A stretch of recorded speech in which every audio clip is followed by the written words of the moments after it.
So I just cut these quick shots here. It's about a minute, and then I'll walk you through what I'm seeing in the NOAA forecast, but just to show you what the storm looks like in Ensenada Cardonal this morning.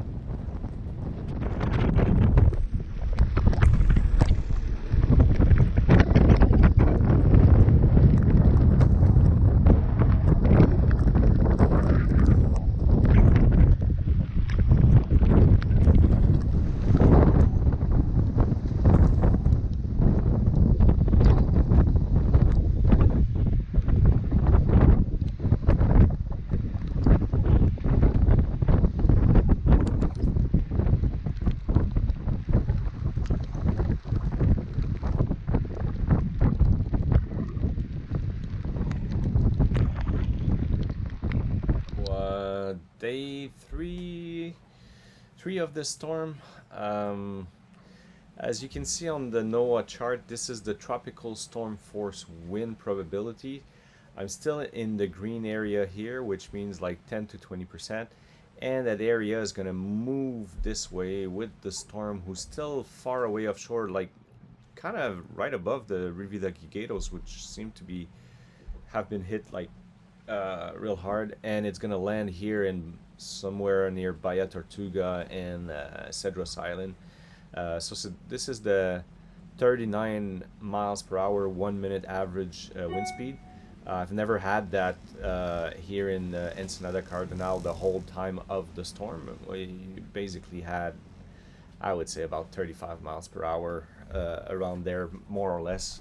It goes up and down during the night, and this morning was kind of quiet. It picked up again, so it's not a big deal. As you can see, I think you've seen on the image that my Starlink is out there. It's tied up to my running rig.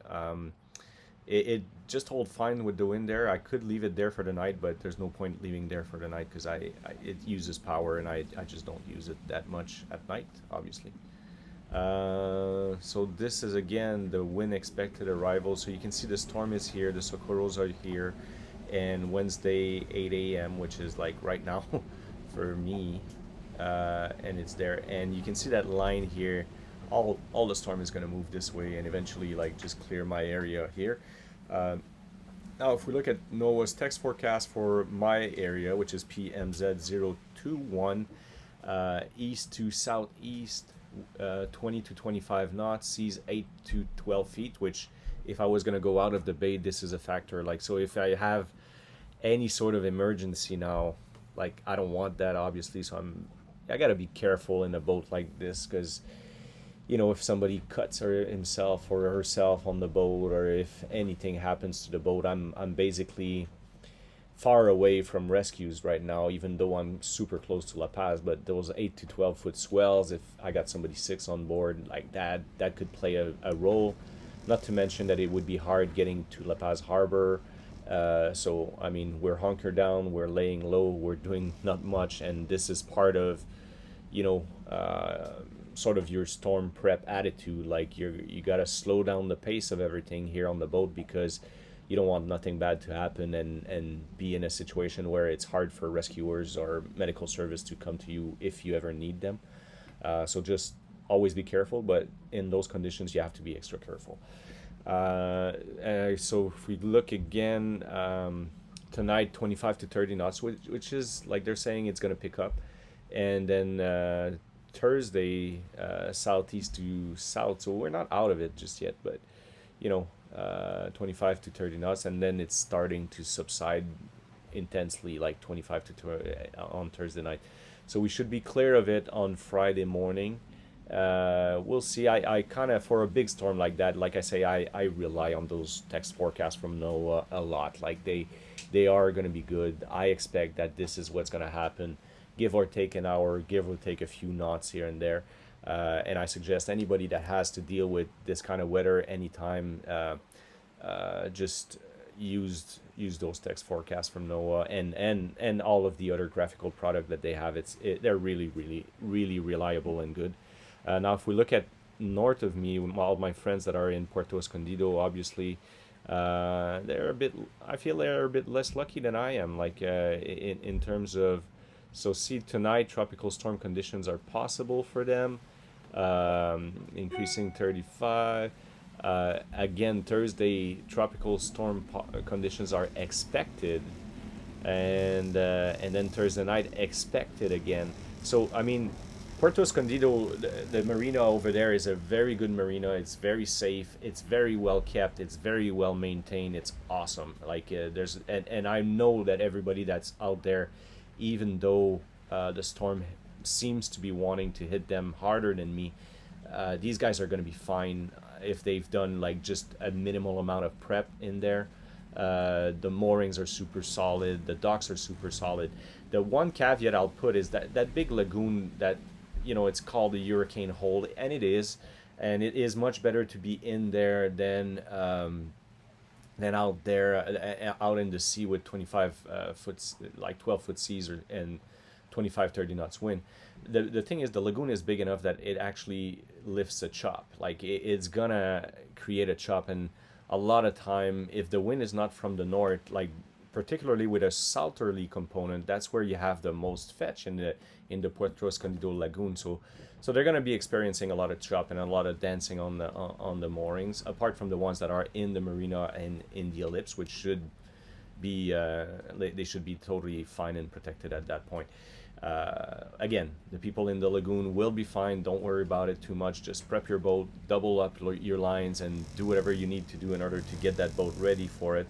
And it should be okay. But it validates, you always have a choice with those storms, and if at all you can find. I've seen this morning, like there's another graphical product that came out, like, well, actually just this one here. See how now they're including like all of the continental shore of the Sea of Cortez, so all of Guaymas, San Carlos, Puerto Penasco, and all of that shore seems that they're going to see some weather. So my thinking on storms like that is, if you have any option of going south, go south, because the storm is moving north. So if you're moving north, you're moving with the storm, so you're exposing yourself a longer time to the storm, unless you know that wherever north you're moving is going to take you out of the storm completely.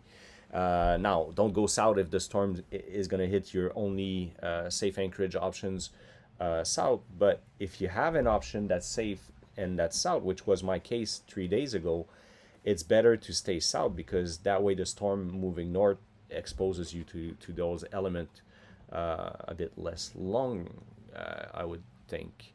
So let me just reset that page here. I want to show you a few things.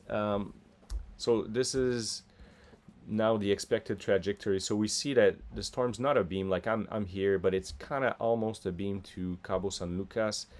It's far offshore from Cabo San Lucas, and this is what saved me, the fact that it stayed offshore here. If it would have been here, I would have been in a wholly different kind of predicament. Like, and probably that option there would have been to turn around and either go back to Loreto, Puerto Escondido, or even go up to San Carlos if these guys had, or Guaymas to get hauled out, or some kind of a safe marina over there, because the storm is going to hit less strong. But if it was here, it would have hit strong there also.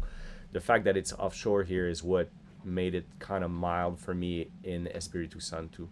And you can see the red line here, which means hurricane warning. So they're telling you there's going to be hurricane conditions here, and that's all of the area of Bahia Tortuga, the familiar stopping point over where people refuel on the way down and up, and Isla Cedros also. So there's going to be like some intense action over there. So that's the storm. Let me back up here.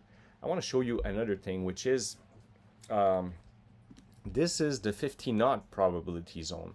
So see here, they're telling you basically that all of this is not going to see 50 knots, including Escondido, including Mulegé, Santa Rosalia, and all that kind of stuff, including all of what we were talking about. So there's going to be effects of the storm in all of this, and this is what this chart here, so this chart here is showing you that the storm's going to have effect. It's going to rain, it's going to have a lot of wind and all that kind of stuff, but this chart here is telling you not 50 knots average wind speed. So I mean, like I say, I've been out in 50 knots offshore with my boat and you know, you don't want that. It's not great. You don't, that's not what you want to do, but it's okay. You know, boats can withstand that if they're well managed in those conditions.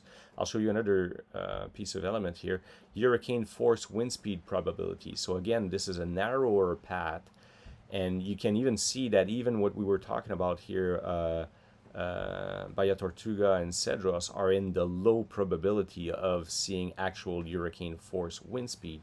If we go back to the other 50 knot chart, now they're included in the 30%, 40 to 50% kind of zone where they're going to see 50 knots of wind. But again, I tell people that start cruising, like, you should be comfortable in your boat offshore at 50 knots. If you're not, you should rethink your cruising plan, in my mind. Like, it's just not that you want to put your boat there. You don't want to do that, but you should be able and comfortable to manage your boat in 50 knots of wind if you're like a long-term live aboard cruiser. If you're not, like, you need to rethink either your plan or how you've prepared yourself for this kind of area. This is an opinion of mine, obviously. Like, there's no official book or saying that's going to say that, but having this comfort zone up to 50 knots means that for most of the time you'll be able to avoid conditions. If you're smart about your season planning and all that kind of stuff, you'll be able to avoid conditions that are beyond your range of comfort. Now, if your comfort zone is 25, 20 knots, 30 knots, well, you just put yourself in much more of a bind. Anyway, still safe in Ensenada Cardonal. Don't expect things to change until Friday morning, but we'll be safe between now and then. And I think that's it for that storm, for me anyway. And wish you guys happy sailing, and stay safe in the storm.